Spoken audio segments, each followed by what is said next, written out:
I'm a 43-year-old female currently serving in the army for over 18 years. I have 3 children, a 25-year-old daughter, a 23-year-old son, and a 17-year-old son. Over the past few years, my 23-year-old son has been genuinely upset that I will not transfer my GI Bill to him. Those unfamiliar with the military service members are able to transfer their education benefits to their spouse or children after serving a certain amount of time. However, I accidentally exhausted my GI Bill. My daughter and oldest son never really showed interest in college, nor were my son's grades the best. Once my son moved out after high school, our communication was minimal. Our relationship prior to him moving out was also strained. As a parent, I hope I'm not the only one to say my son and I just did not get along and could never seem to connect as he got older and got worse the older he got. About 2 years ago, after him going no contact, he messaged me not to ask how we were doing or anything, but straight to the point that it's my fault that he no longer qualifies for grants due to our incomes combined and why I did not transfer my GI Bill to him. I informed him that I had exhausted it and that he is more than welcome to speak to a recruiter. He then said I should have set $50,000 to $100,000 aside each month to pay for his college. At this point, I called him entitled and told him I don't owe him anything once he moved out of my household. I summarized conversation. We go no contact again for a little over a year, and recently another message straight to the point asking how I exhausted my GI Bill. Again, told him he can go see a recruiter about it. Nonetheless, this conversation still ended on the note that I should be responsible for his college.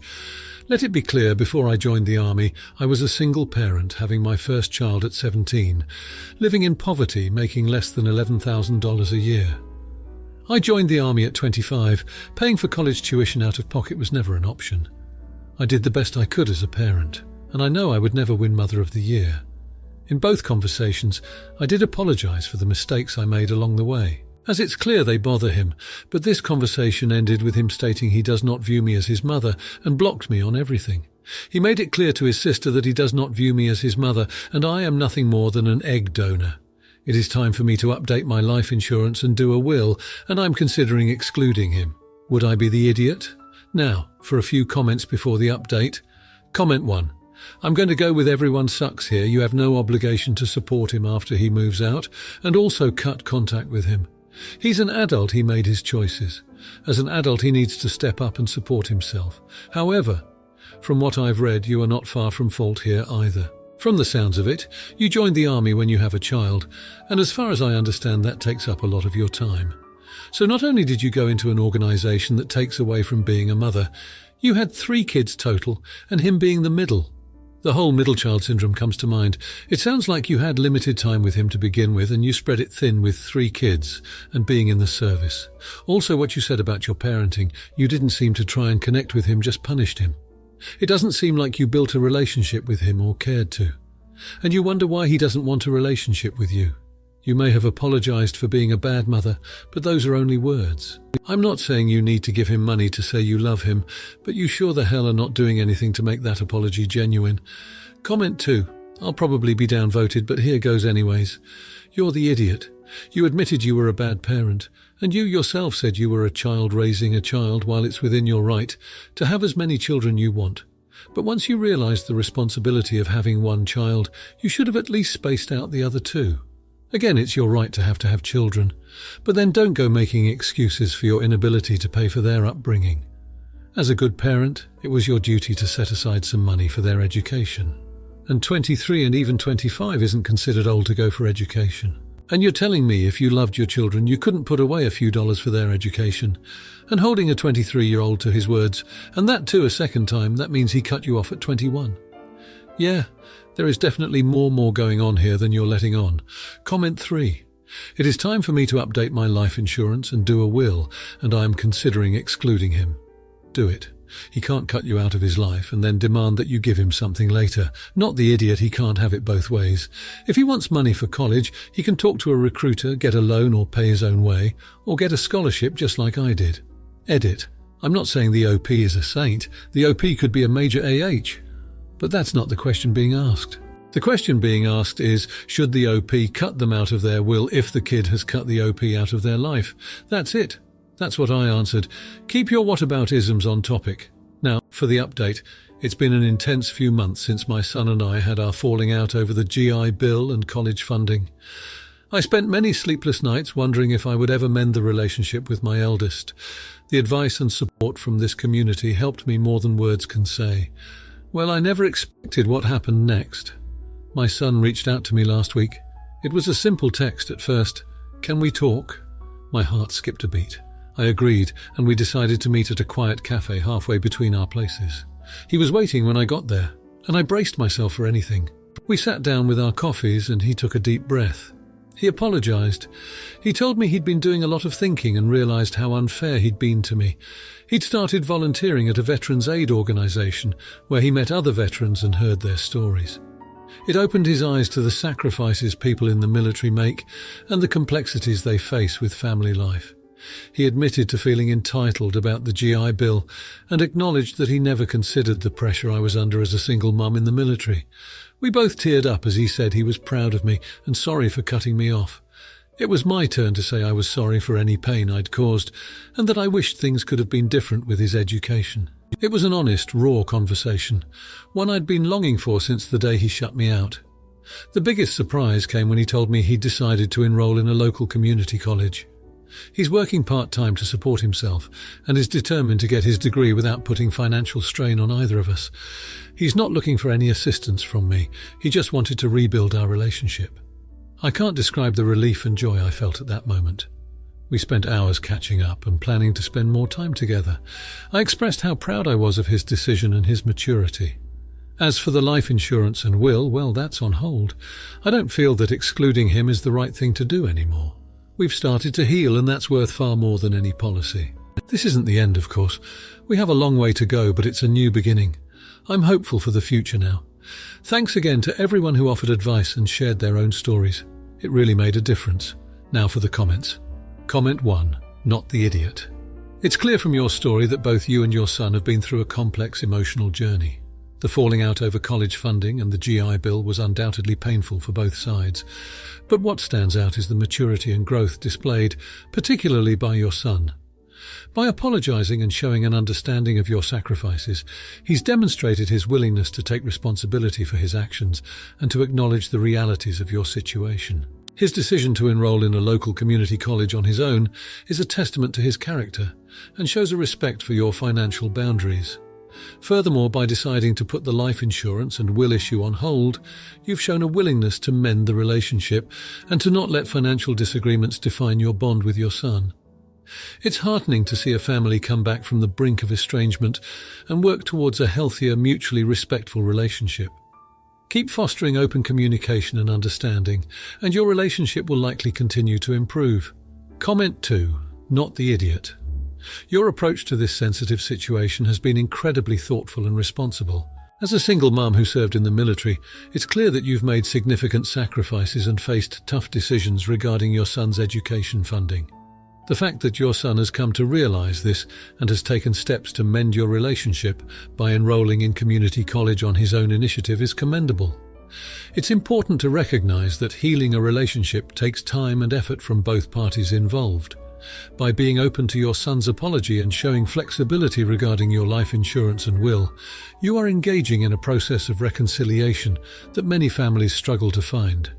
It's a sign of emotional intelligence and sets a positive example of how to deal with familial conflicts in a way that prioritizes the relationship over financial disputes. The decision to not exclude your son from the life insurance and will reflects a desire to maintain a safety net for him, despite past disagreements, which is a powerful gesture of parental love and support. Comment 3. Not the idiot. Relationships, especially those between parents and children, are incredibly complex and often fraught with emotional landmines, such as disputes over finances and education. Your initial conflict with your son over the GI Bill and college funding was undeniably challenging, but it's important to note that your son's action to reach out and reconnect shows a level of maturity and a desire to heal the rift. His decision to pursue his education independently is a positive step towards self-reliance and personal growth. Your willingness to pause decisions about life insurance and the will is a compassionate and empathetic move that allows space for the relationship to continue healing without the added pressure of financial consequences. It's a reminder that while financial support is important, the emotional bonds and the efforts to maintain them are of even greater value. It's promising to see that both of you are taking steps towards understanding and supporting each other, and it gives hope that your relationship can not only be repaired but also strengthened in the future. Now for the next story. I am so tired and need an outside opinion. The school's athletic trainer, Beth, is a very strict woman. She started 2 years ago, and at the time I thought she was just being rude and on a power trip. She was not. All she was asking for was basic respect. This became really apparent when the school had a meeting about her and went through every single incident with her. They used the camera footage for a lot of incidents. Parents know that the office is recorded, and it showed the kids were awful and she was professional. The kids were awful and really ended up having a tantrum when she told them no. Many times the kids called her names, and it really made me reevaluate my opinion of her. One example for reference, one kid needed to do a balance test and take off their shoes. She had a fit and refused to do so. The athletic trainer told her that was fine, but without it they can't play. She took off her shoes and called her some lovely names. Not to mention the parents getting on her case for it. Now my daughter is a sophomore, 15, and she needs to do a concussion test in the winter. If she doesn't, then she can't cheer. She knew about the whole thing and they had a practice for it. She gave everyone a time to be in her office. My daughter got a time and didn't go in at that time. She went in at the end of practice when she was packing up. Beth told her no, and I'm embarrassed to say it, but my daughter had a huge fit about it. Beth stood her ground on it and went home. Now she is on vacation, and my daughter cannot cheer until the concussion test is done. That will probably be done in December, so she is missing a ton of cheer events due to the Thanksgiving fest. My daughter was pissed and wants me to fight the school. I told her no since I saw how she acted. I asked for the footage. That is what she gets for being inconsiderate to Beth. My wife wants to fight it, and both of them think I am a huge jerk. Now, for a few comments before the update. Comment 1. Not the idiot actions have consequences, and your daughter did not stick to the agreement and is now finding out why it's important to do what you agreed to in the first place. It's important for parents to stick up for teachers when they are doing their job properly. If the school was being unfair in all of this, then it would be right to fight them on it, but seems like Beth was just sticking to the agreement and doing things in the right way. Comment 2. Not the idiot. Your daughter needs to learn the consequences of her actions and the importance of respecting authority figures. It's not fair for her to expect special treatment just because she wants to cheer. Beth is just doing her job and enforcing the rules. It's unfortunate that your daughter will be missing out on cheer events, but she needs to take responsibility for her own behaviour. Comment 3. Kudos, Dad. Not only did she have a meltdown, she also disrespected the trainer by not showing up at her assigned time, but rather waiting till the end of practice. Your daughter got what she deserved. She knew the deal. She chose this and nobody else. I certainly would not go to bat for her over this. Consider it a valuable natural consequence and a life lesson. Not the idiot now for the update. I wish I had better news, but things have only spiraled further. After the incident, my daughter's relationship with Beth worsened. She refused to apologize, and the tension was palpable. Then 2 weeks ago, my daughter sustained a minor injury during practice. Beth was professional, treated her immediately, but recommended she sit out the next few games and follow a specific recovery regimen. My daughter, fueled by her ongoing resentment, decided to ignore Beth's advice and continued cheering, aggravating her injury. This led to a more severe sprain, which the doctor said would have been preventable had she followed the initial guidance. Now she's sidelined for the rest of the season, missing out on competitions she's been preparing for all year. The fallout at home has been just as bad, if not worse. My wife blames me for not supporting our daughter's initial request to retake the concussion test, saying this series of events could have been avoided. The guilt weighs heavily on me, though I still believe in accountability and consequences. Amidst this, Beth reached out to express her concern for my daughter and offered to help with her rehabilitation plan. It was a gesture of pure professionalism and kindness, considering how she's been treated, but my daughter's animosity has only grown, convinced Beth has it out for her. Our home has become a vessel of silence and resentment. My wife and daughter are barely speaking to me. My daughter is depressed about missing her cheerleading season, and I'm caught between my principles and the shattered peace of my family. I'm second-guessing my stance for the first time, wondering if my expectations for respect and responsibility have cost my daughter more than I intended. The lesson here is far from clear, and the path to mending my family feels just as elusive. Now for the comments. Comment 1. not the idiot. It seems that you are facing a difficult situation at home.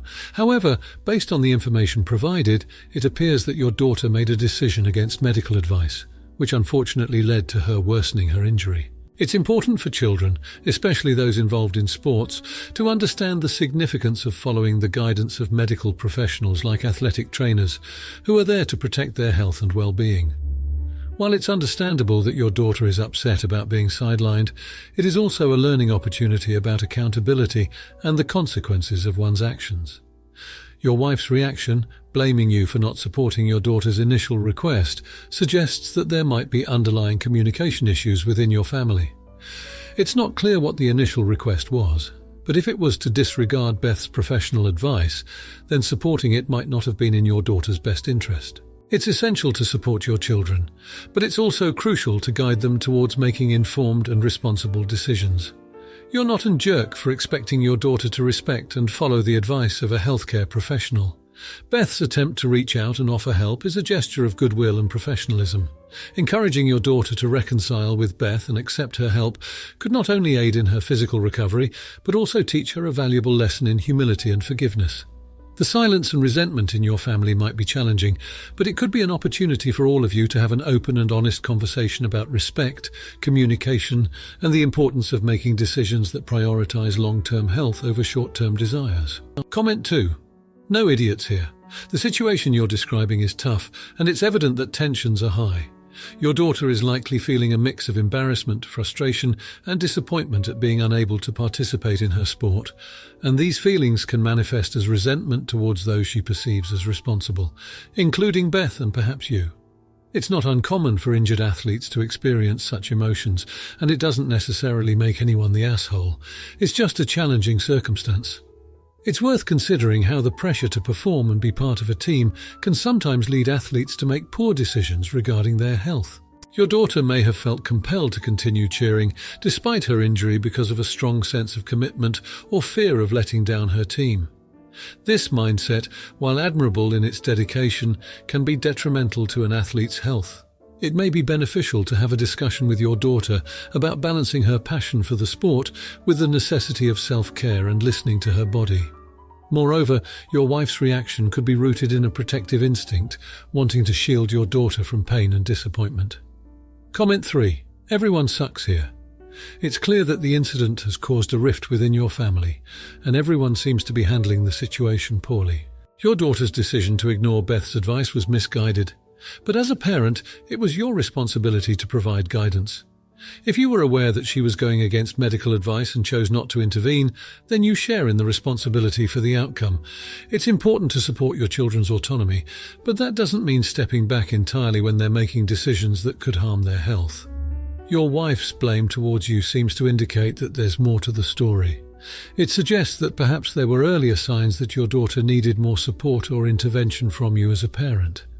It's also possible that your wife is projecting her frustration with the situation onto you, which isn't fair. It's essential to work together as co-parents, especially in times of family strife, to ensure that your child is getting consistent and supportive messages from both of you. Beth's role in this is professional, and her reaching out to offer help shows that she's taking her job seriously and is concerned for your daughter's welfare. If you like this video, you'll probably like these too.